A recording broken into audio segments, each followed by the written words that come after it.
सभी के लिए जय जिनेन्द्र। पुनः स्वागत है आपका इष्टोपदेश जी की स्वाध्याय की कक्षा में। तो आइए आज की कक्षा हम प्रारंभ करते हैं। उसके पूर्व मंगल प्रार्थना है तो भगवान से मंगलाचरण करेंगे। सभी लोग अपने हाथों को जोड़ेंगे। नमो अरिहंतारम नमो सिद्धारम नमो ऐरियाणम नमो अजायाणम नमो लोहे सव्यसाहुणम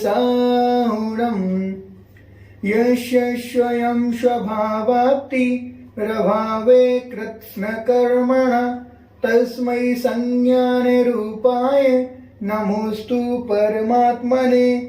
बोले विश्ववंदनीय पंच परमेष्टि भगवान की जय। द्वादशांगमयी जिनवाणी माता की जय। संत श्रोमणी आचार्य भगवान गुरुदेव विद्यासागर जी महाराज की जय। पूज्य गुरुवर मुनिपुंग विश्वासी सुधासागर जी महाराज की जय। तो पिछली कक्षा में हमने 5 श्लोकों तक अध्ययन कर लिया है और 5 श्लोकों में हमने विभिन्न प्रकार से विषय को समझा कि किस प्रकार से विषय समझा था हमने। और उसके बाद कल के श्लोकों में हमने पढ़ा था कि देवों में जाकर के अर्थात देव पद प्राप्त करने के बाद वहां पर सुख कैसा मिलता है एवं कितने समय तक वह सुख भोगा जा सकता है। तो उस बारे में कल पढ़ा था कि जो वहां का सुख है वह कैसा है, इंद्रिय जनित और आतंक रहित है।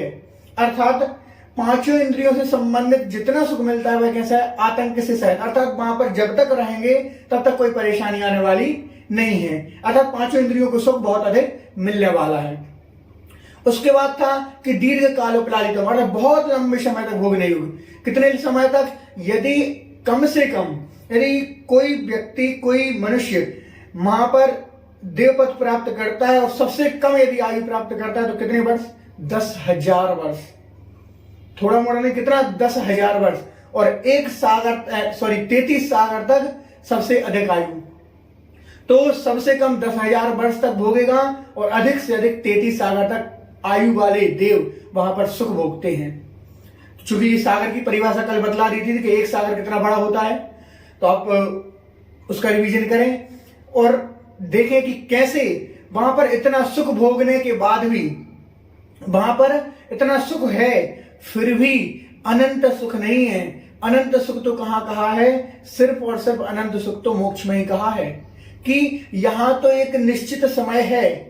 चलो 33 सागर है, बहुत अधिक है, लेकिन उसके बाद भी एक वह भी निश्चित समय है कि यहां पर इतने समय के लिए ही मोक्ष मिलेगा। यदि 33 सागर की आयु नहीं मिली, उससे कम मिली, तो उससे कम समय भी एक निश्चित समय है। उसके बाद हमारे लिए वहां की पर्याय को छोड़ करके आना ही आना पड़ेगा। और वहां से आकर के फिर क्या हो रहा है हम नहीं जानते, क्योंकि वहां पर जैसे परिणाम होंगे वो उसके हिसाब से हमारे लिए वहां का यहां आकर के वैसा जन्म लेना पड़ेगा। तो क्या कहा कि सच्चा सुख और जो अनंत सुख है, कभी न क्षय होने वाला अक्षय सुख कहां मिलेगा, सिर्फ और सिर्फ मोक्ष में मिलेगा। जब नष्ट कर्मों को नष्ट करके हम मोक्ष जाएंगे तब वहां पर यह सुख मिलेगा जो हमेशा हमेशा के लिए रहेगा, फिर कभी मिटने वाला नहीं है। तो हमारे लिए वैसे सुख को प्राप्त करना है, ये न्यून सुख है। इस सुख के लिए तो हमें क्या है, कभी न कभी आज मिल गया कल जा करके छोड़ देंगे। अब जैसे कि हमारे पास तो अभी मान लो हमारे इस मनुष्य पर्यावरण में कुछ थोड़ा बहुत वो है, पुण्य है, तो क्या ये भी कभी न कभी खत्म ही होता है, ये रहता ही नहीं है। तो उसी का समाधान आज आचार्य पूज्यपाद स्वामी जी इस श्लोक में करेंगे कि हमारा सुख कैसा है और यह सुख कब तक कैसे रहने वाला है, कैसे परेशान करता है। जब कल श्लोक पढ़ा तो शिष्य और गुरु बैठे हुए थे। शिष्य के मन में पुनः एक जिज्ञासा उत्पन्न होती है। वह गुरु महाराज से प्रश्न करता है कि जब माना कि मोक्ष में सुख है, माना कि मोक्ष में सुख है, वहां सुख मिल रहा है, लेकिन आपने कहा कि इतना अधिक सुख है कहां पर, देवों में, कि कोई परेशानी नहीं है, कोई कुछ होने वाला नहीं है, ना रोग हो रहा है, ना दुख हो रहा है, ना इंद्रियों को दुख मिल रहा है, सब तरीके से सुख ही सुख मिलने वाला है। तो फिर मैं मोक्ष का प्रयत्न क्यों करूं?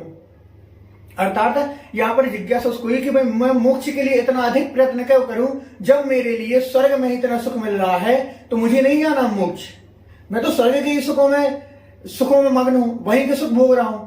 तो नहीं, वहां का समाधान करते हैं आचार्य पूज्यपाद स्वामी जी कि जो तुम सोच रहे हो, जो तुम्हारे अंदर जिज्ञासा है कि मैं मोक्ष नहीं जाऊंगा, वहां के सुख ही भोगूंगा, तो उसका समाधान यहां पर करते हैं कि किस प्रकार से वहां के सुख क्या क्षणिक हैं, कुछ समय के लिए, निश्चित समय के लिए हैं, तो वो आज नहीं तो कल छूटने ही वाले हैं। तो उसका समाधान आइए देखते हैं कि किस प्रकार से आचार्य पूज्यपाद स्वामी जी ने इस श्लोक के माध्यम से आपका समाधान किया हुआ है। तो सबसे पहले उच्चारण करते हैं, वासना मात्र में वै तत्, वासना मात्र में वै तत्, सुखम दुखम च देहिनाम, तथा युद्वे जयन्त्येते भोगा रोगा इवापदि। पुनः देखें, वासना मात्र में वै तत्, सुखम दुखम च देहिनाम, तथा युद्वे जयन्त्येते भोगा रोगा इवापदि। वासना मात्र में वै तत्, सुखम दुखम च देहिनां, तथा युद्वे जयन्त्येते भोगा रोगा इवापदि। वासना मात्र में वै तत्, सुखम दुखम च देहिनां, तथा युद्वे जयन्त्येते भोगा रोगा इवापदि। आइए अर्थ देखते हैं। यहां पर उन इंद्रिय जनित सुख के बारे में बतला रहे हैं कि जो सुख कैसे हैं, हमारे कुछ समय के लिए हैं, अर्थात आज मिले हैं तो कल क्या छूटने वाले हैं, आज मिले हैं कल वह अपने समय पा करके छूट जाएंगे। तो उस सुख के लिए बतला रहे हैं एवं अपने शिष्य की जिज्ञासा का समाधान कर रहे हैं कि यदि हम भी ये सोच रहे हैं कि मोक्ष क्यों जाए जब हमें स्वर्ग में ही सुख मिल रहा है, तो उसका सारा समाधान यहां पर आपको प्राप्त होगा।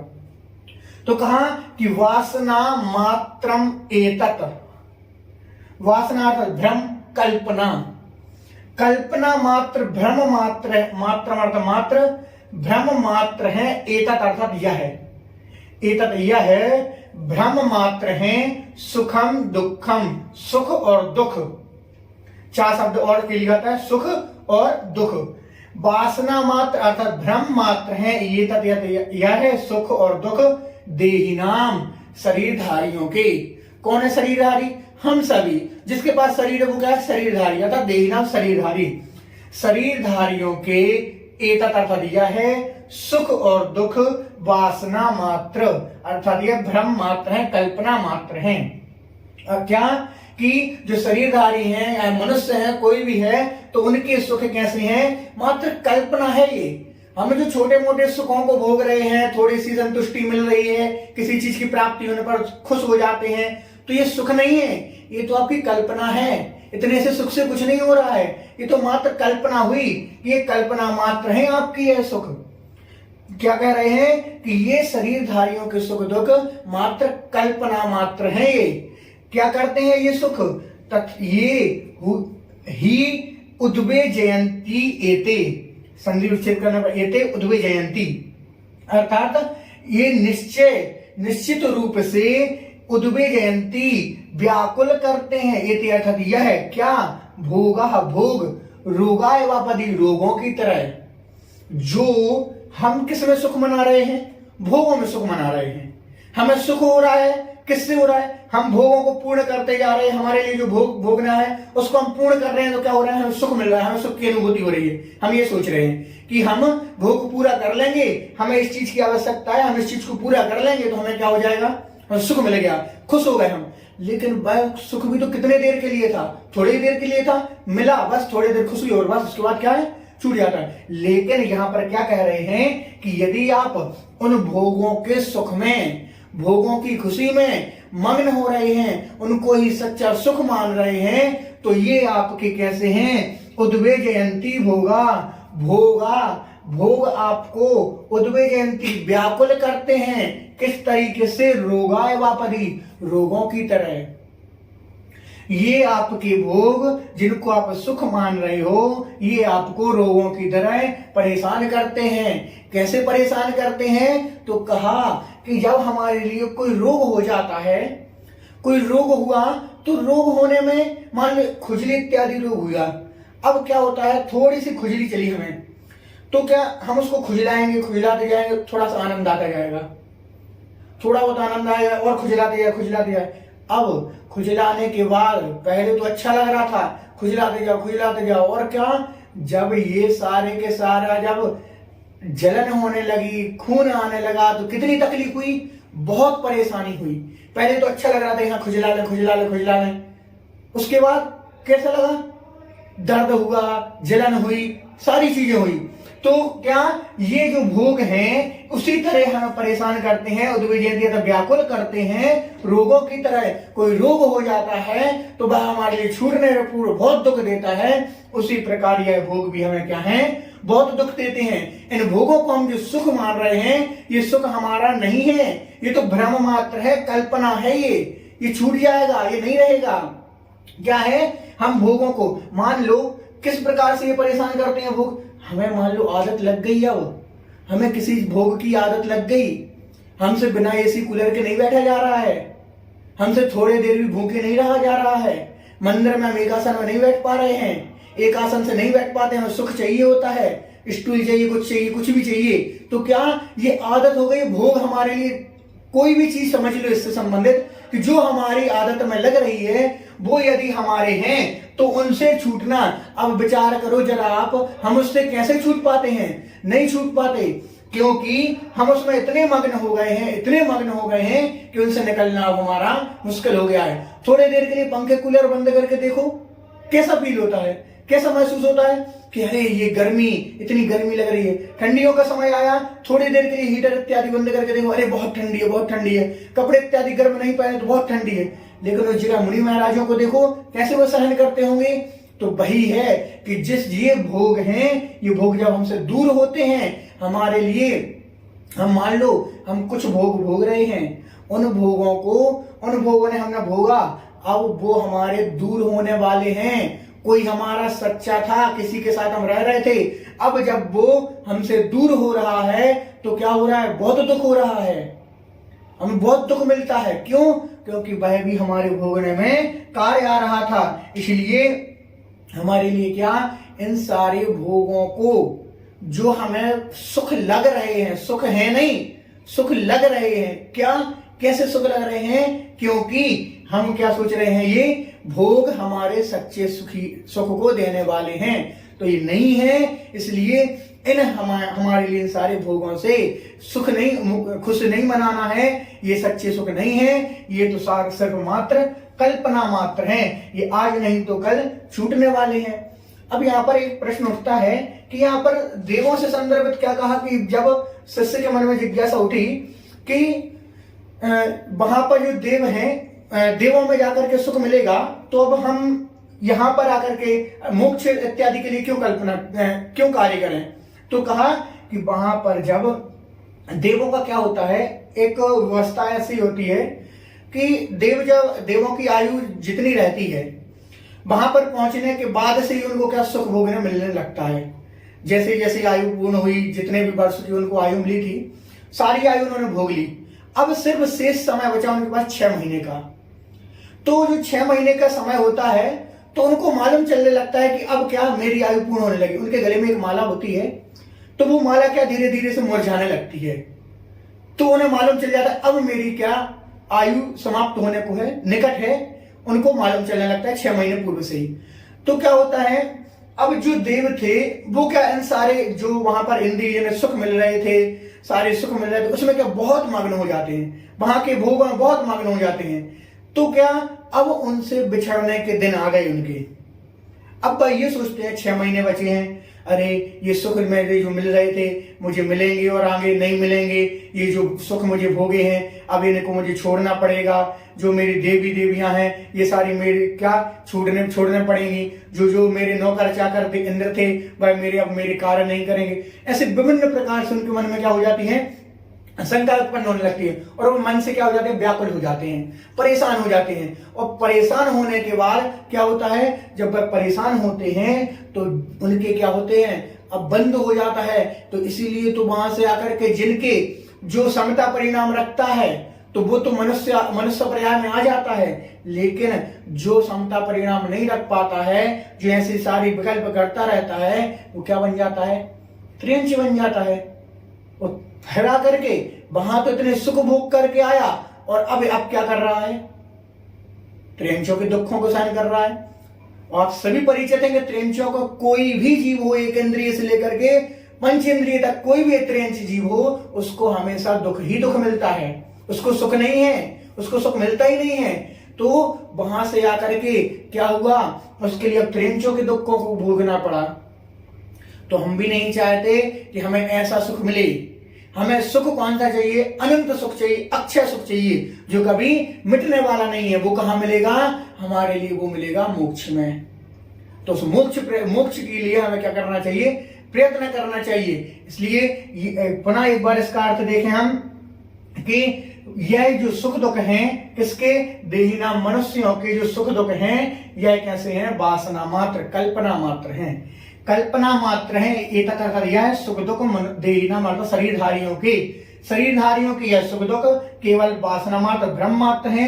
तथा इसलिए उद्वे जयंती ही अर्थ निश्चय से, उद्वे जयंती ये व्याकुल करते हैं, एते अर्थात यह भोगा रोगा एवापति, भोगा का भोग, रोगा एवापति रोगों की तरह, यह रोगों की तरह व्याकुल करते हैं। जैसे मैंने उदाहरण बताया खुजली का, कि खुजली को खुजाने के बाद क्या होता है, बहुत अधिक जलन होती है, परेशान होती है। वैसे ही जब ये भोग हमसे छूटते हैं, अभी भोग वाली बात देखें, आपके भोग कुछ भी हो सकते हैं, भोगों को जो भोगने में आ रहा है वो कुछ भी हो सकता है आपका, चाहे आपके खाने पीने संबंधित, इंद्रियों से संबंधित कुछ भी है, सारे क्या भोग हैं।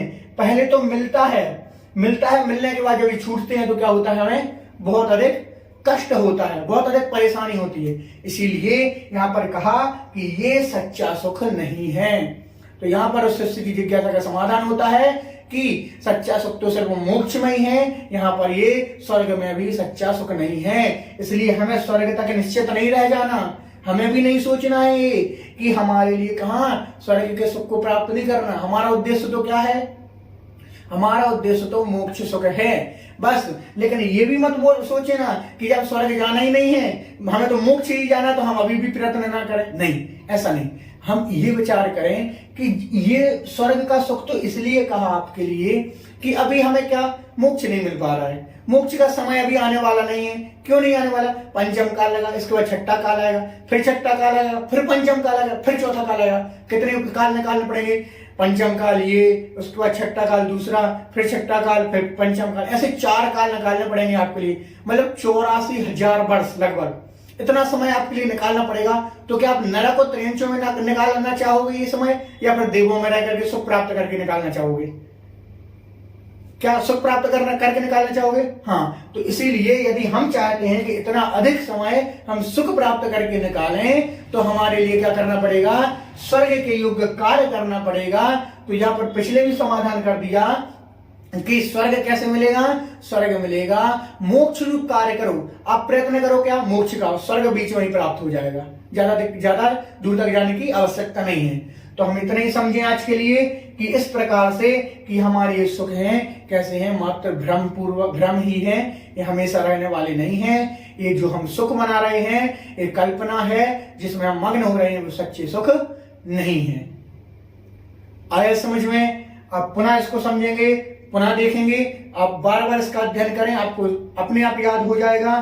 तो इसलिए प्रत्येक दिन जो श्लोक चल रहे हैं उन श्लोकों को भी याद करें, साथ में अर्थ भी करें, साथ ही साथ आप भी पढ़ें और इस समय में दूसरों को भी पढ़ने हेतु प्रेरित करें। क्योंकि यदि हमारे ज्ञानावाणी कर्म का क्षय समय बढ़ाना है तो हमारे लिए स्वयं पढ़ना पड़ेगा। और यदि हमने एक व्यक्ति के लिए प्रेरित कर दिया पढ़ने के लिए, तो जब जब वो स्वाध्याय करेगा, जब जब पढ़ेगा, तो आपका उससे क्या होगा, उसका छठा भाग तो आपको मिलते ही जाएगा।